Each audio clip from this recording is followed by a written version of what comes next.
We're here to make a new type of news. New insights, new styles, and new topics every day. We are News Generation. Making news just for you. It's January 8th here in Seoul. I'm Sunyoon, and you're watching News Generation. Joining me in the studio is Chiji. Good morning. Good morning, and Walter Lee. Lovely to be here. Now, both are here to speak on behalf of people in their 20s and 30s. As usual, let's start with our news feed, which covers different hashtags and news items that have been trending on social media over the past 24 hours. Seoul's elementary schools are seeing more multicultural students. Seoul Metropolitan Office found that in 9 schools, at least 40% of the students were from multicultural backgrounds. This means when at least one parent is of non-Korean nationality or has decided to get naturalized. 2 elementary schools saw the proportion of these students surpass 70% in a classroom, pointing to how Korea is seeing a surge in international marriages and transitioning into a more diverse society. And speed is everything when it comes to handling an emergency situation. That's why the National Fire Agency on Sunday announced its plans to replace all license plates on fire trucks with an emergency one by the end of this year. An emergency license plate will only be given to emergency vehicles like fire trucks, police cars, and ambulances, and will allow them to quickly pass through unmanned cutoff devices. This policy started in 2022 to make sure people clear the roads for vehicles to quickly move within the golden time. Until now, the number of used and emergency license plate was 998, and officials have decided to designate 999 as well, which means by the end of this year, all emergency vehicles will have license plates starting with the numbers 999 or 998. And moving on to our last story, there is a large number of people who don't have the most positive outlook for their workplace this year. According to a civic group who surveyed 1,000 workers on what they're expected to see their jobs, 45% predicted their work environment to wither. Specifically, 1 out of 5 were concerned that there would be more layoffs and company restructuring amid worsening economic conditions.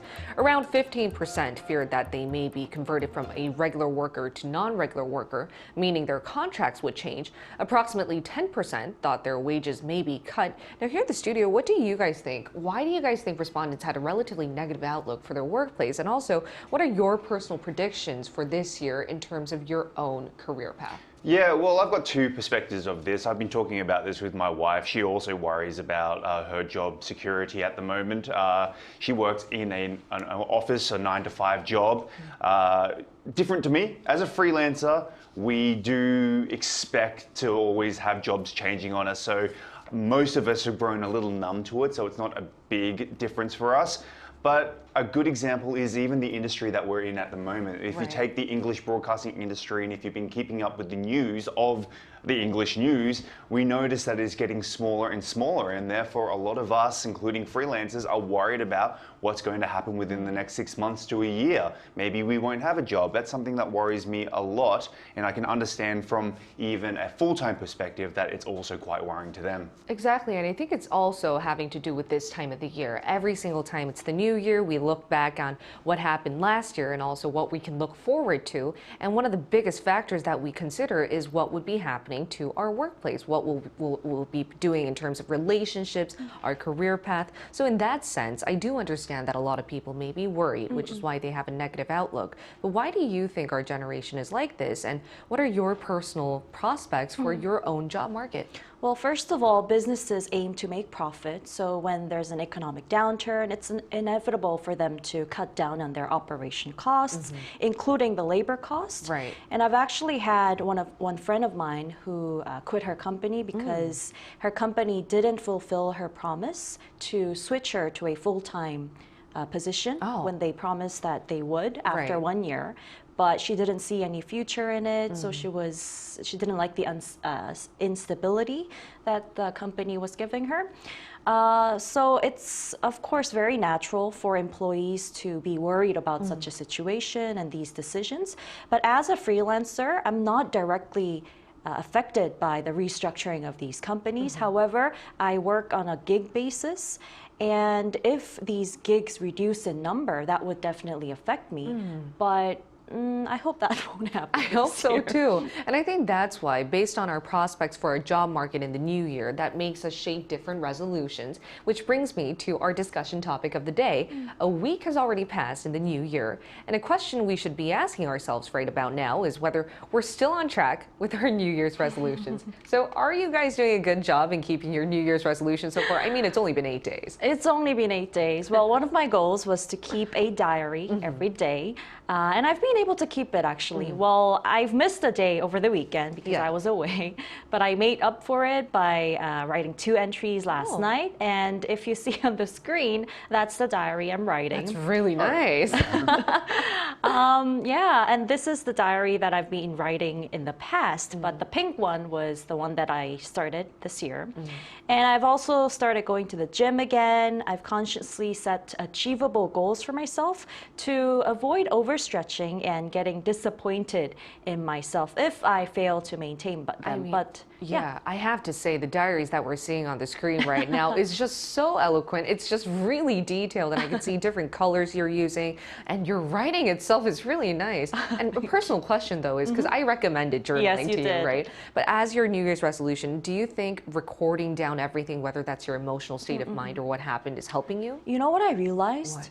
I am not used to expressing my emotions to even myself.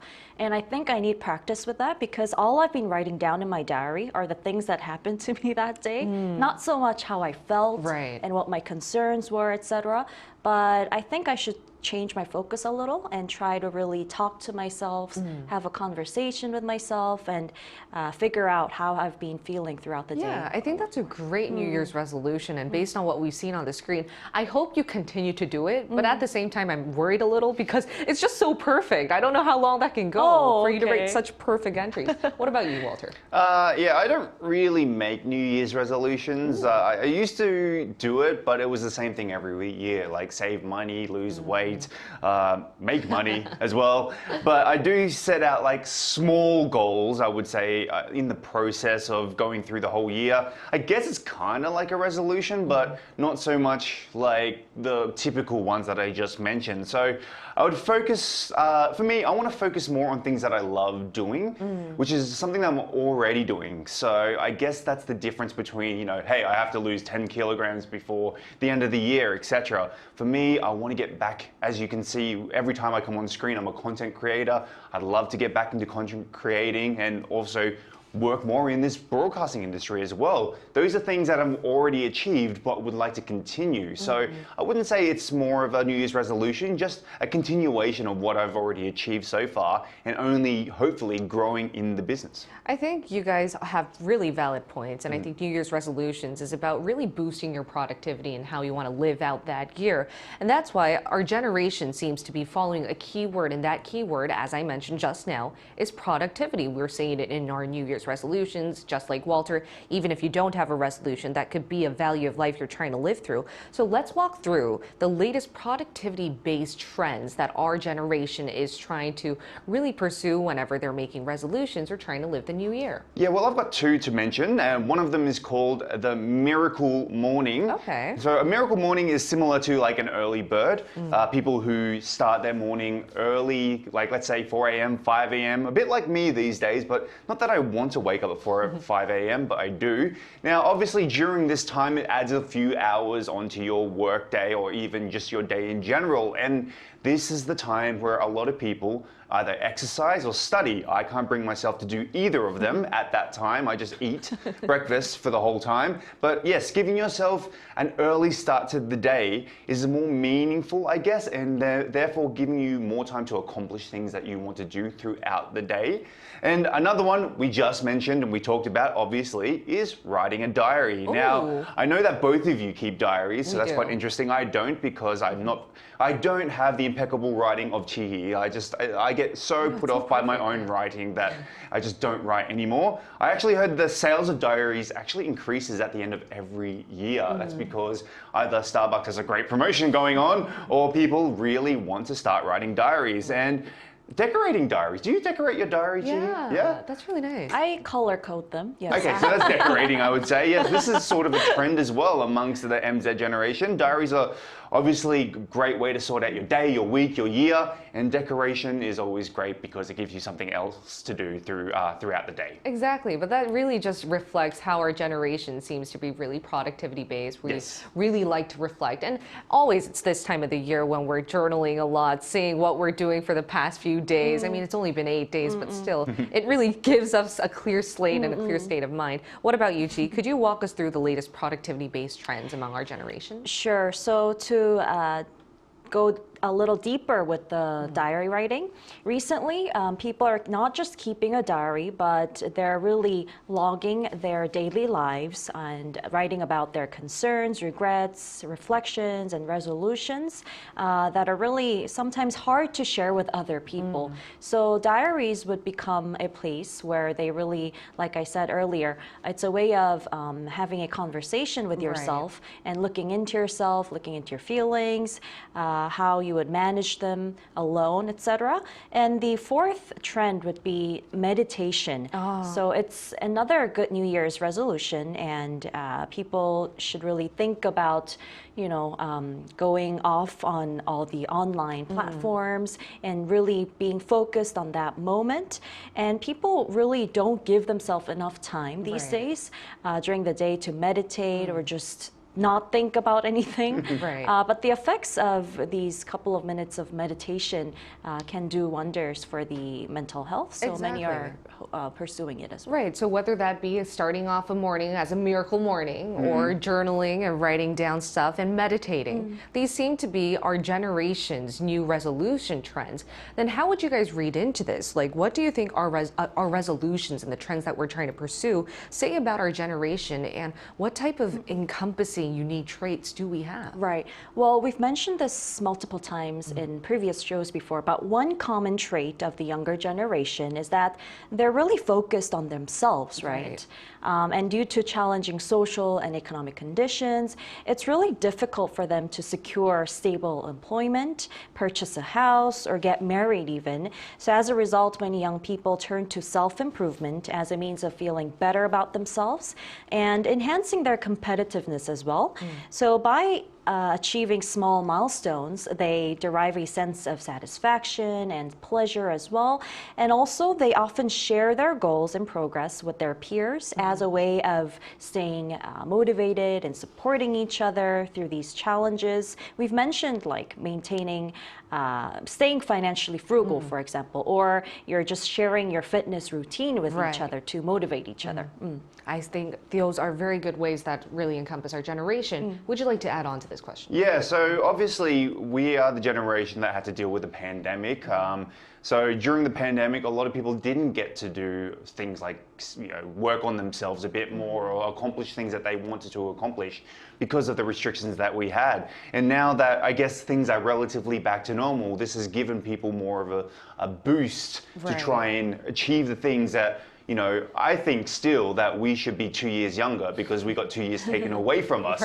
And so these people, including myself, who didn't do much during the pandemic, are now giving themselves a great reason to really try hard when it comes to accomplishing goals. I think that's a really good point you made. The COVID-19 pandemic has definitely shaped how our generation is trying to pursue life.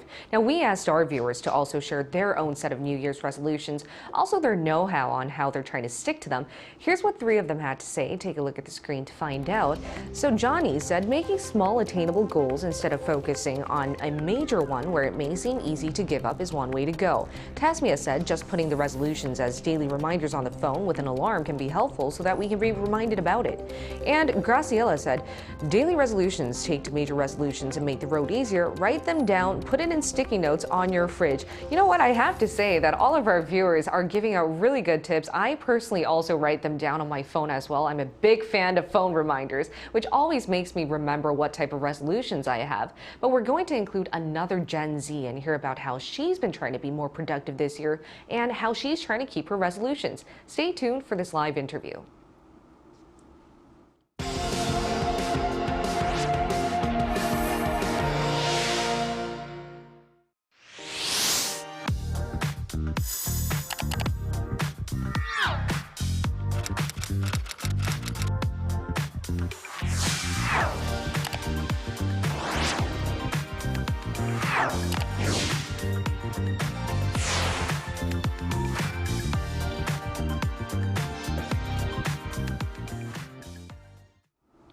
We're going to talk to a fellow Gen Z who's lived in both the States and Canada. She's currently living in Seoul. Welcome, Jung. Hi. All right, Lee-jung, so you are now spending the New Year's. It's been a week. So why don't you first share your New Year's resolutions? What type of plans did you make and why? First thing is to drink once a week. I've suffered from stomachache from time to time with no reason, and drinking made it worse. Just until a few days ago, I endured it because I love drinking. But from this year, I decided to change. And like other people at my age, especially as I'm on last semester of university, my biggest resolution is to start my career and successfully follow the path, and financially being independent from my parents. I know I'd be exhausted both physically and mentally, so I wish I could keep positive, motivated, and healthy. You know, those are all three amazing resolutions, and I hope you're keeping them, given that it's only day 8, but let's see you continue it on throughout the weeks. And I like how you make positive resolutions for yourself. Even with drinking, you're not saying, I'm not going to drink more than 3 times a week. You're saying, I'm going to drink once a week, which is, yes. And so my second question to you is, what do you think are some common resolutions found among our generation in Korea? Are there any distinctive difference from the trends found in other countries? The most common ones, I think, are related to health and self-development, like losing weight, exercising more, and reading books. Thinking of my friends and family in the States and Canada, most of the resolutions are similar, but I guess those in Korea are a bit more burdensome. For example, my cousin and friends' resolutions are to travel more, to spend more time with my family, to have new hobbies, while mine are to get a job and become an independent self, although we are at the same age. I'm not sure, but I think it's because age means more in Korea than other countries. Like when you're this age, you should prepare your career and get a job or get married, something like that. I see. So it's January 8th, and you said you would drink once a week. So that means you should have drunk at least twice by now. But do you think you're doing a good job so far keeping your resolutions? And any tips you'd like to give to take to heart yourself or on achieving all these New Year's resolutions? Well, resolutions that can be achieved with my own will, I'd say yes. I think it's important to make concrete action plans, like several detailed plans under one big goal. For me, I always make mandala art planners like this. Wow. Oh, wow.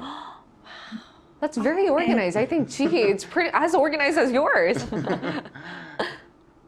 And I make these planners, and also as resolutions are easily faded, I really try not to forget to make daily planners so that I can keep motivated every day and keep on track. I also have a planner, so it seems like this. Wow. Wow. You're a very organized person. But I think those are all really good pointers out there. Thank you so much, Lee-jung. It was a pleasure talking to you today, and hopefully you really set the guidelines on how we should better keep our resolutions. Thank you. Thank you. Thank you. But at the end of the day, New Year's resolutions shouldn't be a barometer of how good of a person we are.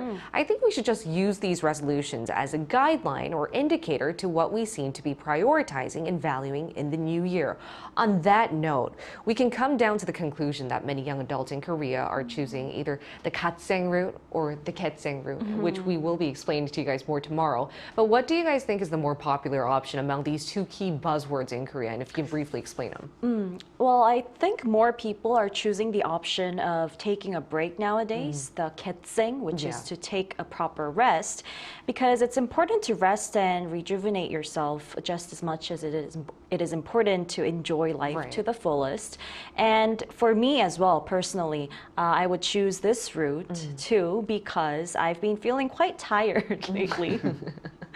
Well, not just this year, because we're only 1 week into this year, but starting last May year. I just say one thing? Yes. Maybe it's because you write way too perfect journals. I think if you're a bit sloppy, maybe it's going to make you a little less tired. Maybe. So I would choose the Ketseng route. Okay, Ketseng route. And then there's the Katseng route. Like, can you explain what that is and which one you would choose? Yeah, so it's for more people who are more diligent. Yeah. Yeah, so I would say that I'm the Katseng route. I mentioned that I get up early these days and I try prioritizing some tasks, even though they're just small tasks, they're not big ones. And but I'd also go around with a bit of the Getseng route as well because I like to rest. So I'm kind of in the middle. It's really hard for me to say that I'm one or the other. I'm very ambitious, but at the same time I can be quite lazy. I think the word is the one I'm using. The term I'm trying to go for. So. Diligence with a little bit of legroom is where I'm at the moment. I think that's Ketseng then, because Ketseng is living like a god and trying like self-productivity and just pushing yourself to the fullest, right? Passion. Yeah. You can't rest between the you know, I think I can really put in the extra mile. Working smart, not hard. Oh, that is really nice. That is what I live by. But I think these buzzwords are really encapsulating what our generation is trying to go for at this time of the year as we've dedicated our time today in talking about New Year's resolutions. I think the key word that we want to leave you guys on with is what we're going to be doing, reflecting on about last year and really prospecting on what can be happening, whether that's living like a god or getting leisure and rest time in between. And we'll be expanding on this question in more depth tomorrow, so please stay tuned for that. But in the meantime, we'll be here every day from 9:30 to 10 a.m. Korea time, bringing you more topics young people are talking about. Special thanks to Chiji. Thank you. And Walter Lee. Lovely to be here. All right. Thank you everyone for watching, and we'll see you tomorrow. We are News Generation.